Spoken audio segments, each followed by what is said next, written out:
What you saw was a place where the best and the brightest people in the world came together to actually change it.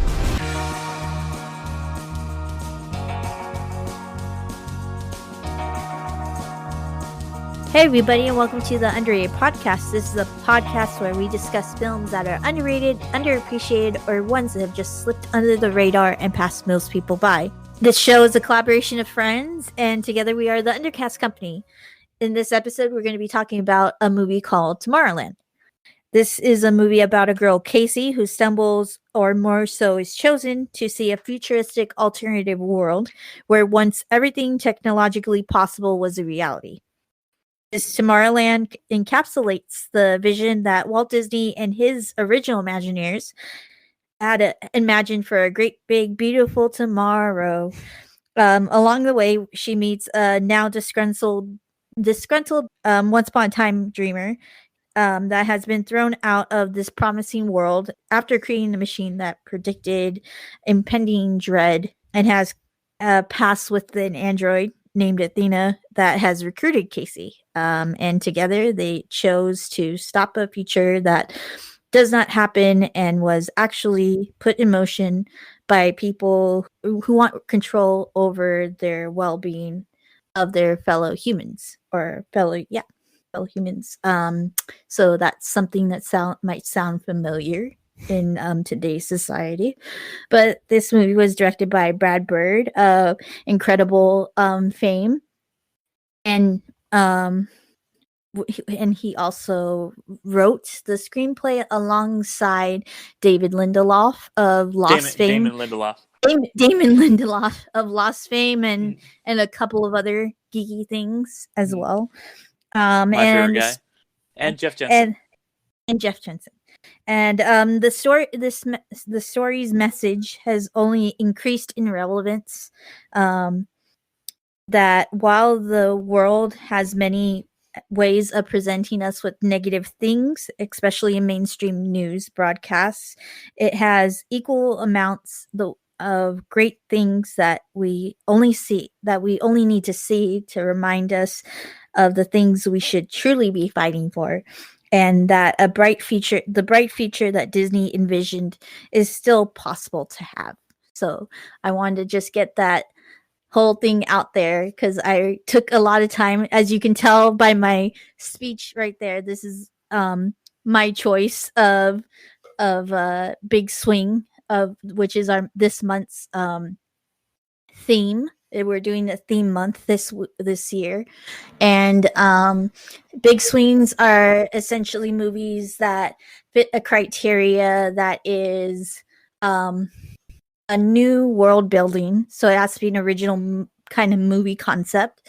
Just basically, swinging for the fences. Derek, did I leave? I think I left a couple of things out. So movies that are like, you did a pretty good job. I'll just kind of it's a concept that I kind of came up with for us to talk about here, and they're movies that are not based on any pre-existing film franchise, so they can be adaptations of a novel or something, but it's not an adaptation like a sequel to something else. So Tomorrowland is actually one of the first ones we've talked about that is a wholly original thing, even though it takes its name from a theme park area.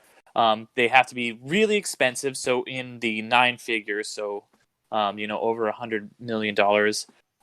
They have to have world building, like you said, and they have to be kind of bonkers. This one isn't as weird as some of the other ones we've talked about, but I think it is still kind of like has enough of that bonkers kind of like there's some enough weird shit going on in Tomorrowland to kind of qualify it for this type of big swing movie. And they're also noted by a good amount of CGI.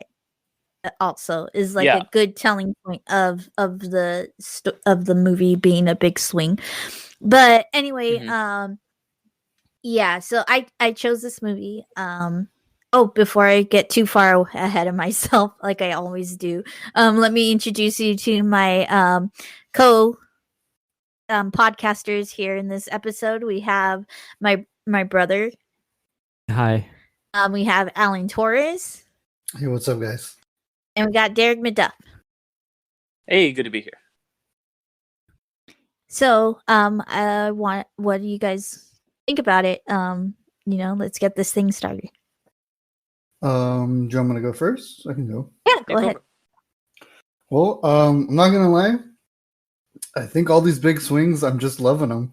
I'm enjoying every single one. Tomorrowland, this one was a lot of fun. I actually wanted to watch this one again. Just didn't have the time, or something happened where I didn't get a chance to go to the movies, and I dug it a lot. Like everything about it was great. It was fun.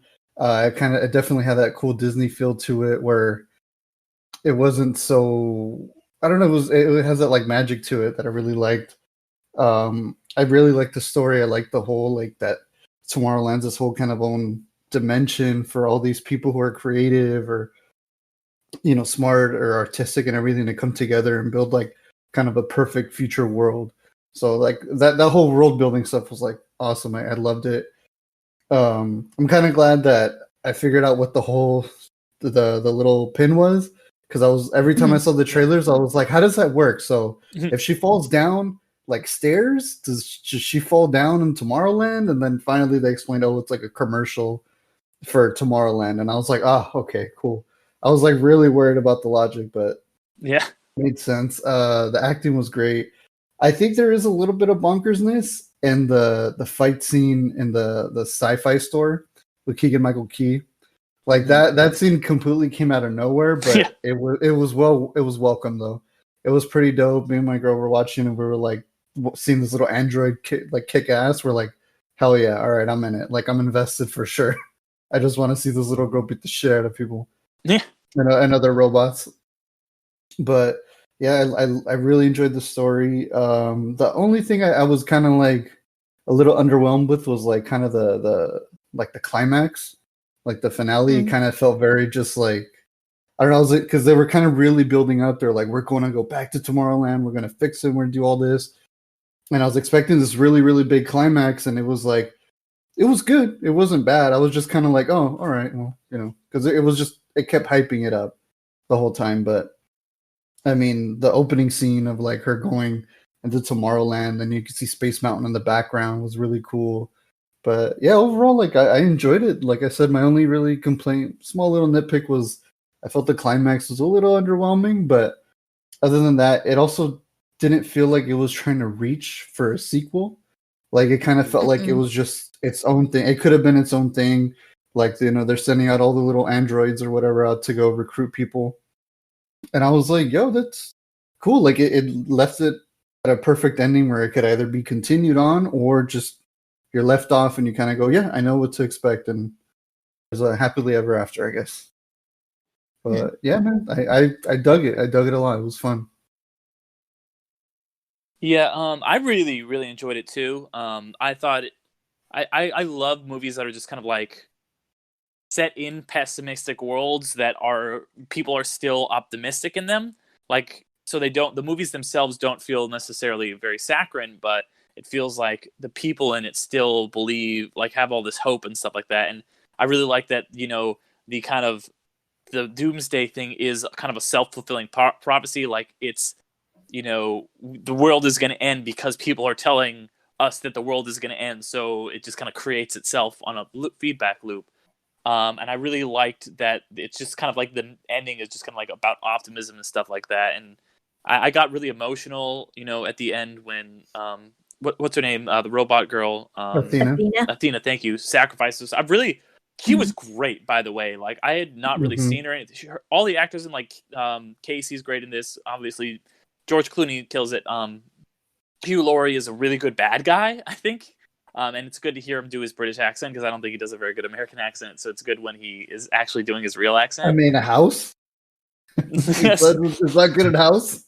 I mean, he's a good actor in House. Yeah, I love House. He's got the. It's just good hearing him be real. He's got the. It's I think when he's using his real voice, it really his like menace and everything kind of comes through a lot better. But yeah, I really dug it. And like Ariel said, this is done by Damon Lindeloff, who is probably one of my favorite creators working today. in the television and film landscape. I won't shut up about Lost whenever we do these podcasts. So obviously, as soon as I saw his name in the credits, I was like, I wonder if Derek will like this. Yeah. But yeah, all it takes is either Damon Lindelof or Ryan Gosling. My God. But yeah, there's definitely some like Damon Lindelof movies where you can tell like, oh, this is a movie that he just kind of like he was, and this is something I've heard him talk about in interviews where he's like, there's some movies where it's like a Damon Lindelof was brought on to like kind of punch up a script or be part of a team, and there's some movies where it's like, yeah, this is a Damon Lindelof movie, like Cowboys and Aliens. He just kind of like came on to like, that doesn't feel like a Damon Lindelof movie, or like Star Trek 2 doesn't really feel like a Damon Lindelof movie. But then you have something like this or like Prometheus, and like those are like very Damon Lindelof, and this really was. And I actually, when it came out, I didn't even know that it was Damon Lindelof. I just knew that it was directed by Brad Bird, so I really wanted to see it because of that. And for whatever reason, I just never really got around to it. And then when Disney Plus came out, I was like, cool, I'm going to finally get to watch it. And it's still not on that because of the rights and stuff. So I just never got to see it until Errol, you suggested we do it for your big swing. And I was like on board 100% because like this, yeah, I really love that kind of like, these are two creators that I wouldn't naturally pair up together, but it makes so much sense. I really like Brad Bird's kind of like retro futuristic stuff that he does in The Incredibles. And it really came through here, all the kind of retro futurism in Tomorrowland. There's lots of really cool kind of call outs to stuff if you're like a really big Disney fan that you might pick up on, like for example when they're like on the rocket ship in the Eiffel Tower and it goes up kind of by the moon.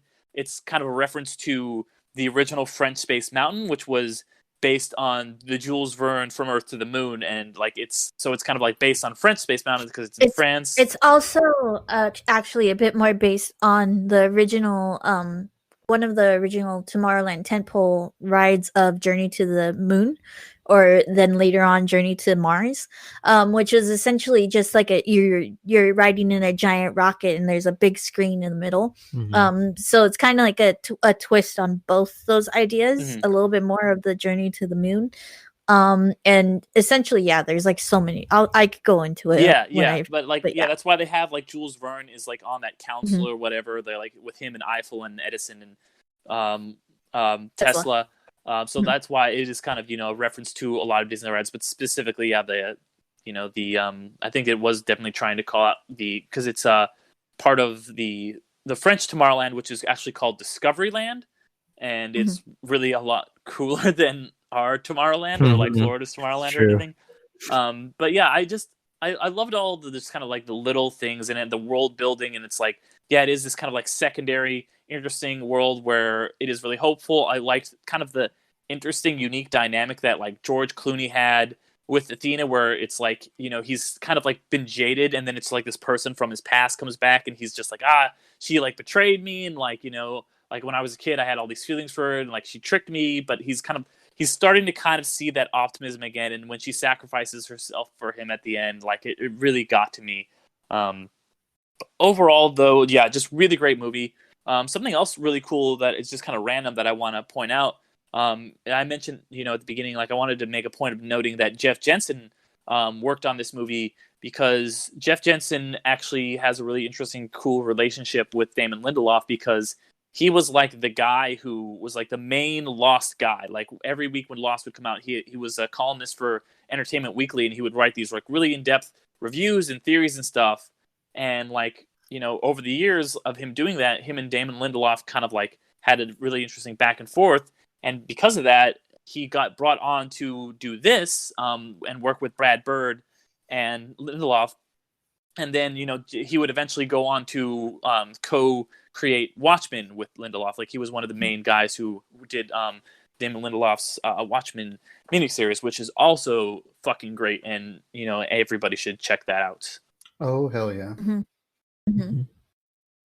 But yeah, Sergio, did you want to? Yeah. So I think since you guys all touched base on it at one point, I'll start off with talking about the world building. There's two things. One that sticks out is that it's called Tomorrowland, and it's about getting to Tomorrowland and fixing it. And you see it throughout the movie, but it's not the entire movie. A lot of the movie takes place on our Earth, our planet, and so it's very adventurous. You don't really quite know exactly where they are in the world. They're in But Cape Canaveral. oh yeah, Cape Canaveral. Okay. So yeah, and so they're in Cape Canaveral. So it's Tomorrowland is it does get described a lot. You do see it in all of its wonderment. But what makes this movie different from other movies that we've covered in this series is you have these big imaginative worlds, right? But usually in movies like this, they're getting basically explained to you, the audience, by the characters. What makes this movie different from those and much more watchable for me is that you have a character like Casey who is very relatable, and she's also experiencing this world for the first time too. So as these characters are explaining it to her, you're also learning about it. It doesn't feel like, oh, these characters are just kind of they already know everything, and we're just like going, wow, cool, this is awesome. She's also in the same boat with us too, and she's amazed by everything that we're seeing, and she's also a very relatable pilot for the film's themes too. So yeah, going back to like what Alan said, it did have that kind of Disney magic.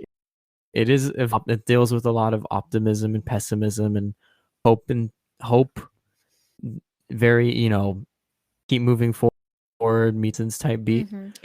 Yeah, so it did for a movie like that where the theme is so simple. It does touch base on a lot of things. It actually has quite a bit of like socio-political commentary in it, in terms of what happens in Tomorrowland and what Tomorrowland's position, the whole thing about the end of the world, consumerism, culture, politics, economics, things like that.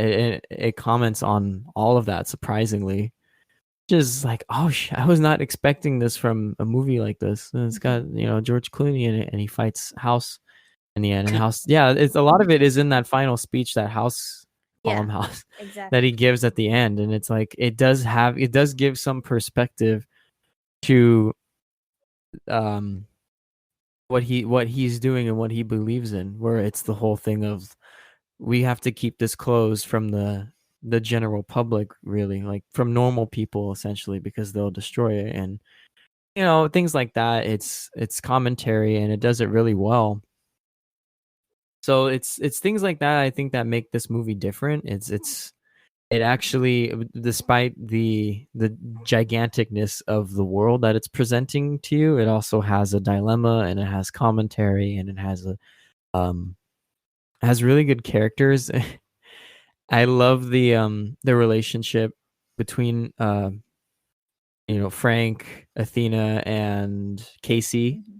They it was really enjoyable seeing the three of them have scenes together, and just how they clash, how their characters clash.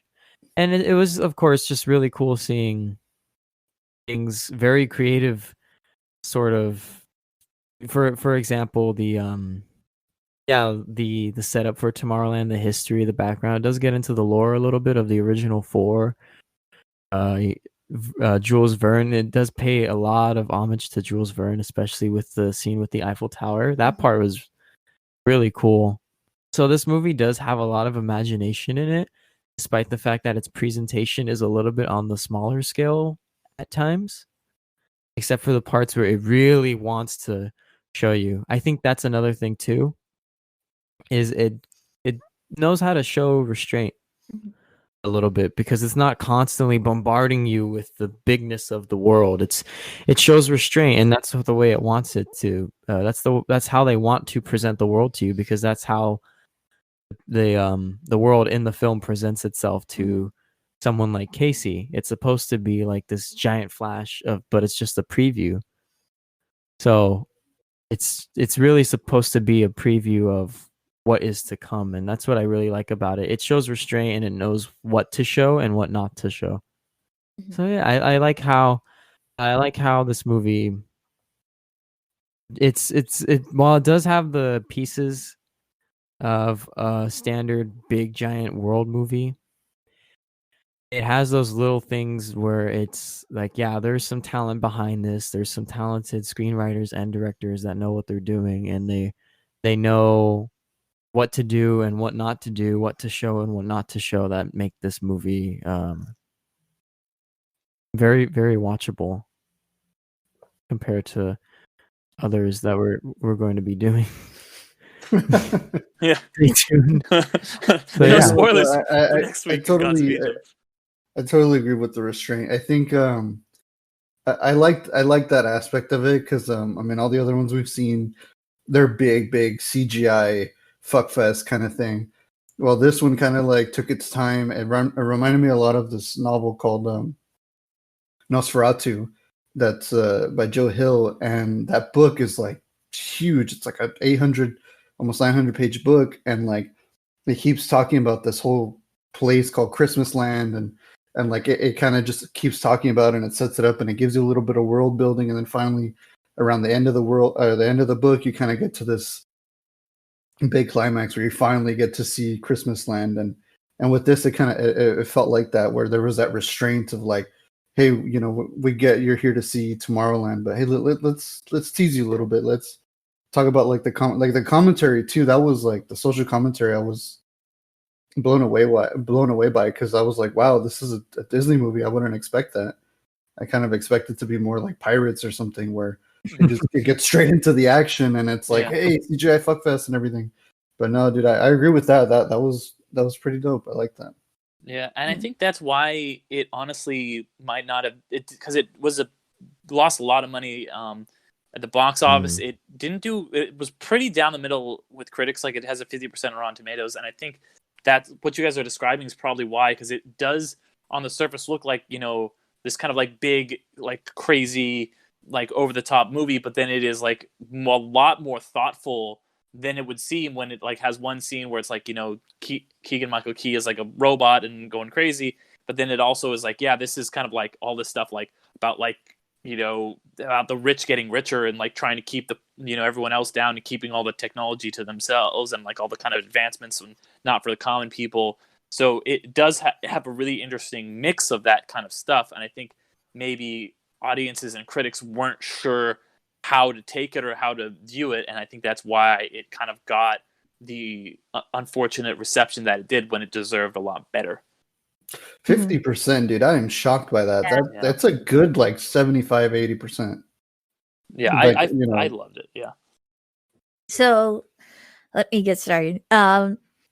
So what I was with this movie since the beginning of Yeah. its conception, essentially, where they had a special like preview at Disneyland, and they gave out those pins. They're kind of a variant of the pin. There's two different types of pins, but they gave one type of pin.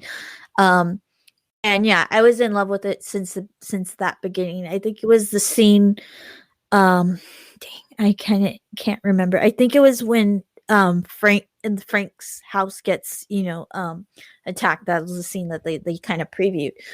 And this movie essentially in its core represents so much of what Walt Disney's voice was. And I know, like, Derek, you said that you wouldn't have expected Brad Burr and David Lindeloff to like mesh so well, but I totally understand it completely, because Brad Burr is such a visionary kind of person himself. Like, if like I've like heard like him talk about things, and and that team totally made sense to me. And Brad Burr kind of like he brought all of the Disney mythos, because he's a really big Disney nerd. So this was essentially what Tomorrowland in this movie was essentially what Walt Disney had envisioned when he created Disneyland, even with this kind of like communal place where, you know, technology, that was what birthed Tomorrowland, was that he wanted to display and get all these people together, like the brightest minds, to like kind of present what the future could be, and kind of provide this optimism to people, and to spread this optimism of the great big beautiful tomorrow. And this movie essentially represents Walt Disney at its core. And for me, like, that, it's just such a great movie. And I think if it came out today, especially with David Lindelof's like interpretation of Watchmen, and showing that, like, you know, things just don't have to be grandeur, and they could be drawn out and things like that, it might be received a bit better. But yeah, I mean, like I've said before in our other podcasts, in my podcast you've never seen, when it comes to George Clooney, all it takes is a really good director and a really good script, and he could just knock it out of the park. He's just like can become one of the greatest actors. And with this, he just like encapsulates so easily, like, this man that's, you know, disgruntled and was a dreamer, and like just has lost hope because, you know, like his own machine, like, and he feels guilt too because like his machine kind of put this in motion, kind of stopped Tomorrowland in its tracks in a way. And then like, even Hugh Laurie's character, like, you understand, and to me, he's not like, he is a bad guy, but he's an understandable bad guy, and that's like the best bad guy in my opinion, where he himself was once a dreamer too. Like, even he believed in Tomorrowland, he believed in the future of humans, and that's why in the beginning he was recruiting people himself. But when he lost hope in humanity, because once they were shown this future, they just accepted it. And that's kind of like with the social commentary of what's going on nowadays, is like, even especially with this year, is that like coming to a point where we're kind of like accepting things, and just accepting, you know, bad things happening and stuff like that, when we shouldn't be looking at that. We should be looking at like the great things that happen. Like, speaking of which, with Disney, like, a whole community created a musical out of for Ratatouille that actually ended up being very incredible. And like, just like, it's just, there's this other side that like, it just sucks that negativity gets brought to the surface, where, you know, all this positivity could, like, you know, like, can rise up and make things, and has the potential of making things better. And just like, I mean, this is definitely one of my favorite movies of all time, and I definitely agree that for our big swings, this is definitely more of the fairly underrated of our movie choices for Big Swing Month. But yeah, I mean, it's just a beautiful movie that, if you're a Disney buff like myself, like, you just see, and especially like if you've seen like the pictures that Disney and his Imagineers had created for Disneyland, specifically Tomorrowland, you would totally just recognize all these moments of this movie, you know? Like, yeah, for sure. It was definitely total nostalgic for me too, because, you know, the pin, I worked at Disney like a long time ago, but I kind of like, they threw me around. And when I worked in Tomorrowland, you know, I didn't work at Tomorrowland Terrace, but I think Pizza Port, but you would see people with the logo. It was right. It was at the Honey I Shrunk the Kids theater. Mm-hmm. That's where they showed the preview, and that's where you would get the pin. So yeah, definitely, yeah. But yeah, no, and then I don't want to go. I don't want to not mention that they are they are the only film, I think, to ever film in Disneyland. So they're the beginning in the in the opening scene with young Frank. They ride It's a Small World, which famously was premiered at the World's Fair in Chicago. Right? Yeah, in Chicago. And they physically went to Disneyland and went on it's a small world, and wrote it and like kind of like, you know, kind of closed it. I think they did it like extremely early before the parks Didn't open. But yeah, didn't that's they really it's shoot? small. Didn't they shoot Mhm. Saving Mr. Banks at Disneyland? Oh yeah, they did. Okay, Yeah, so that's Yeah, it's true. two But and then this movies. was there's the and first. then okay, And then but there there was was the also bird. Escape from Tomorrow, which was like shot at Disneyland secretly, and like Yeah, that movie's Yeah. no, but a piece of shit. But officially, yeah, I've officially, always wanted to like watch it just out this of was the first. curiosity. Yeah, this was the first one to. So that Yeah. was like big news. Also, when it first came out, was that it's the first movie to film in Disneyland.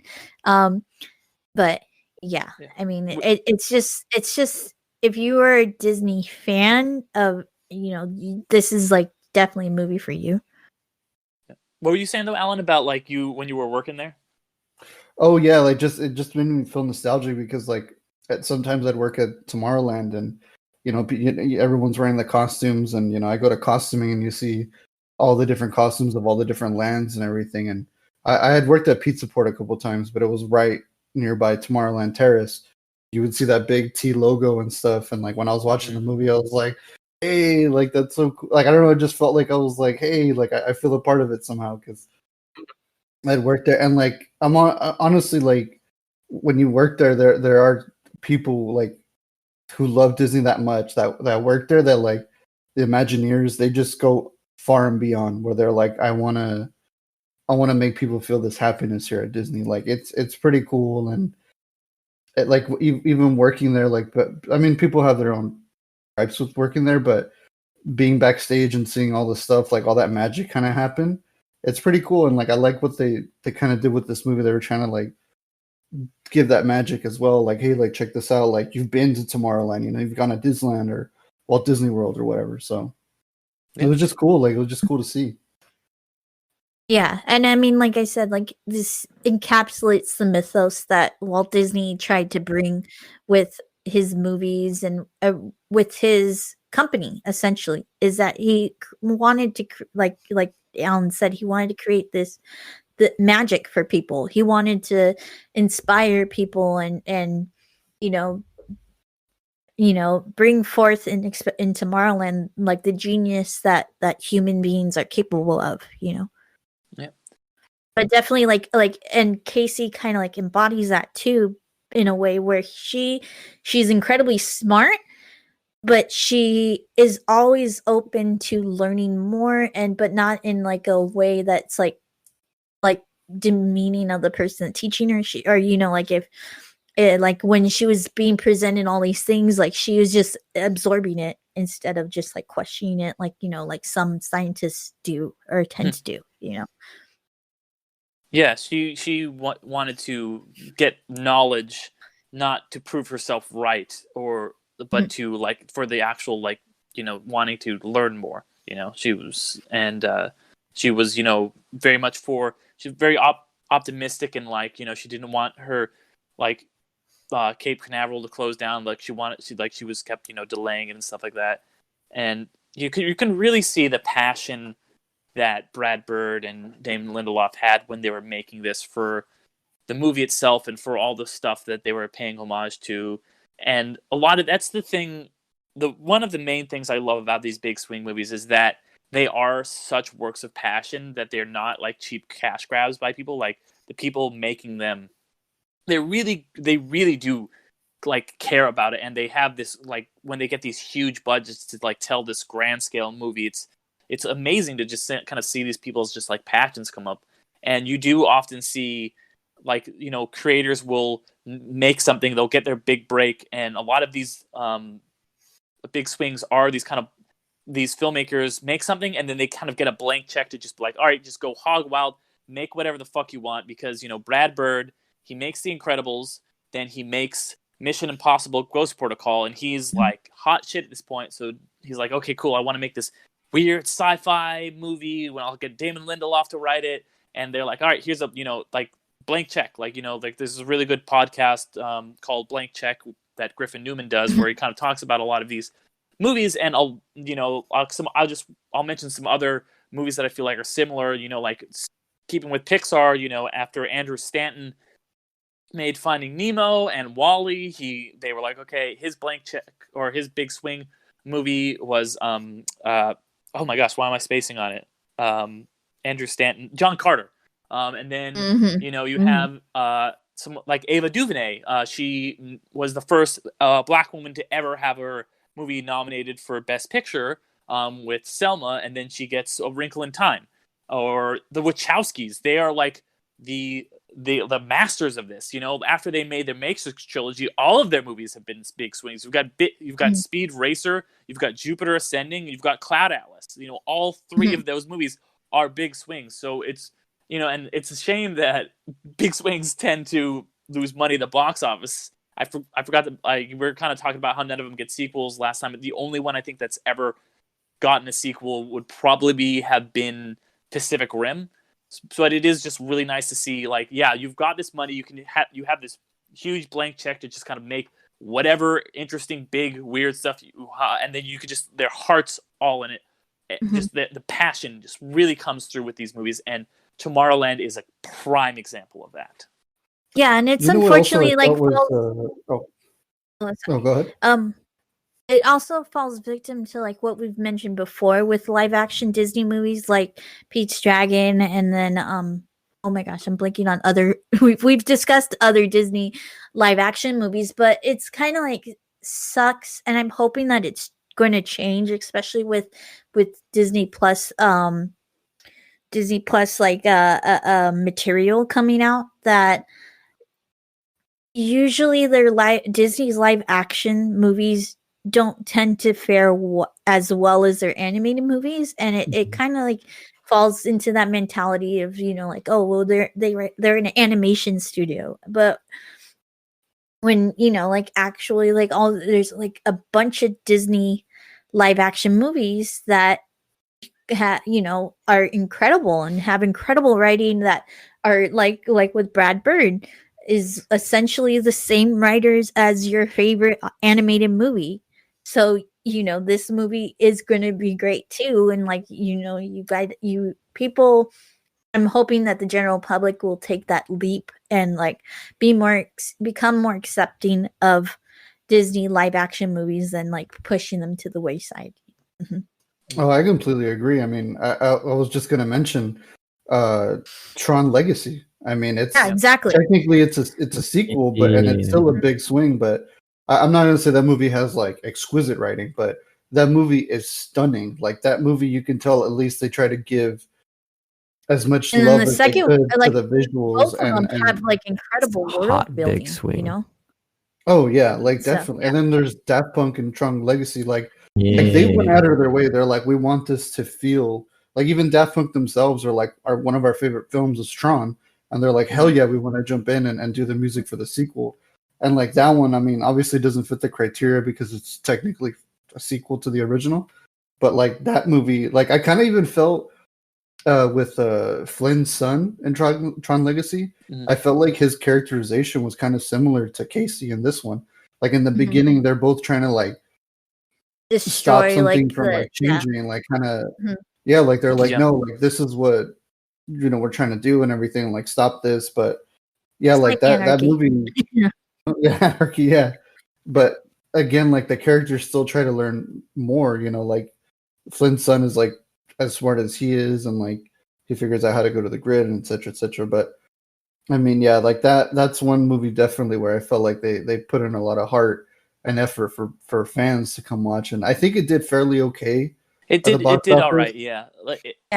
It's kind of like along with the first Tron, kind of like falling into that pop culture, like kind of like cult classics. Cult classic, classic, yeah. But and then like that's to continue to show like Disney's kind of like, I mean, they are one of the most prosperous companies in the world. Like they should be doing this and should be supporting. And it's just like, it's nice to see that Disney does support creativity of these, like, like people that come up, and like you hear stories of like Pixar animators and storytellers and writers that come and like as they prove themselves, they are given more and more chances till you get like a I don't want to say Wall-E because Wall-E is one of the originals, but you get like an Inside Out, or one of the creator of the short Luna, La Luna, is now going to have his own movie because he's kind of like built up,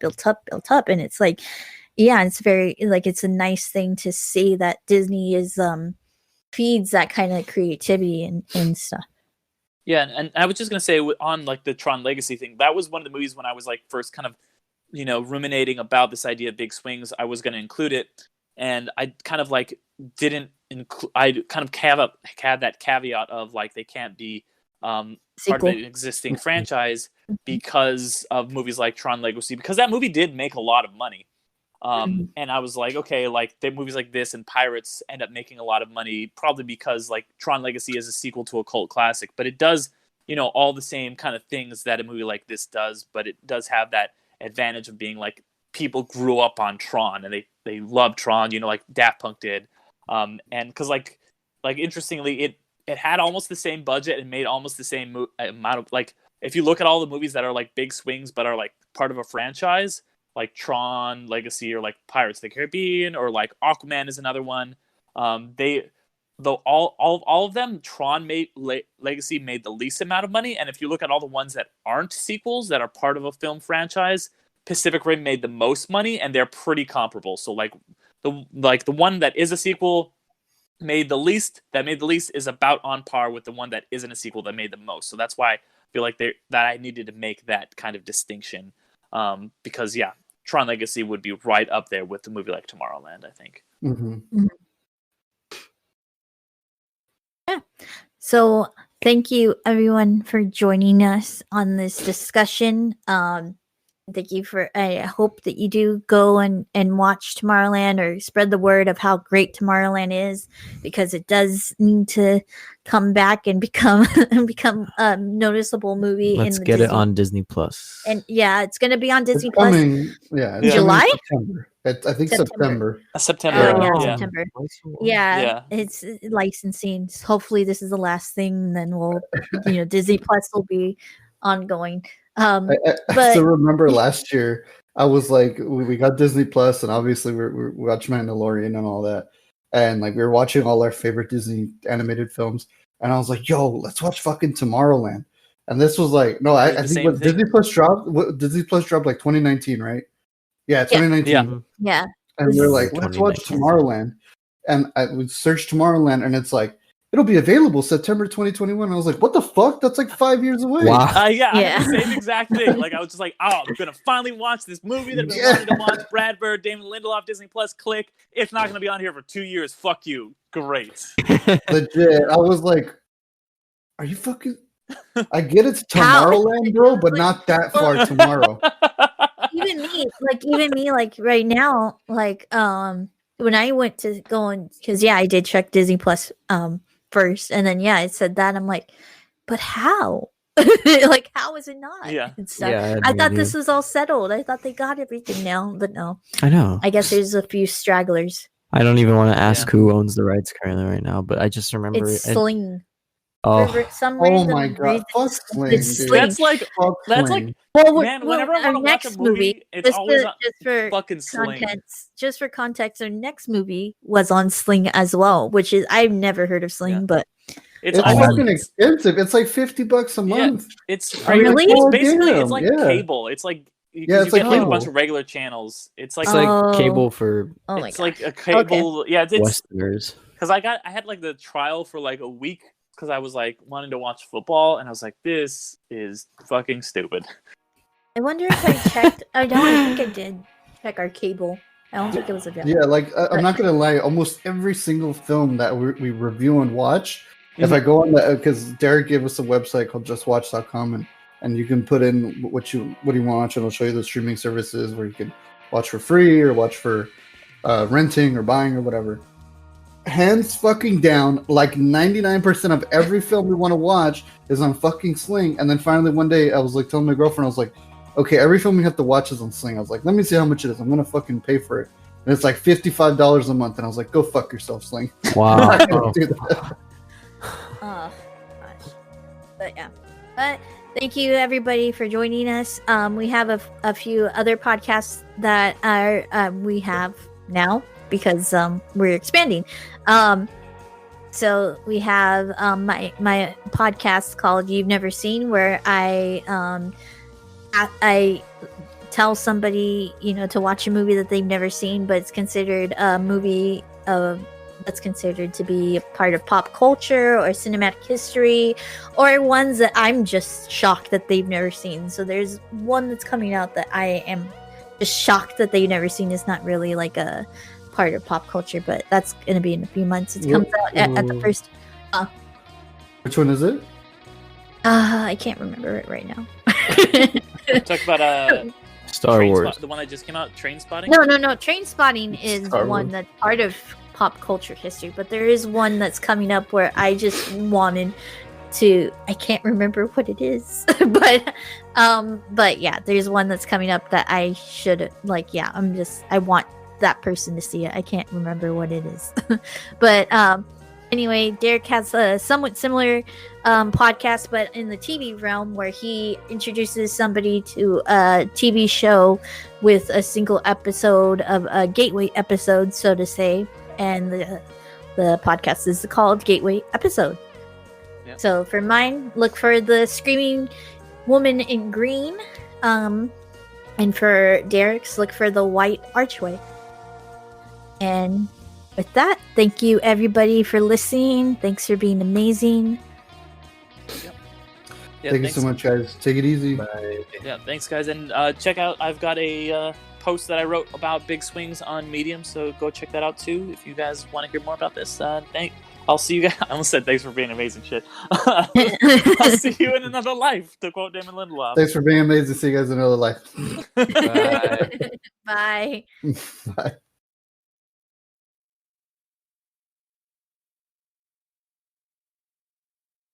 Yo, listen to Daft Punk. That was the Tron Legacy's a hot movie. Wow.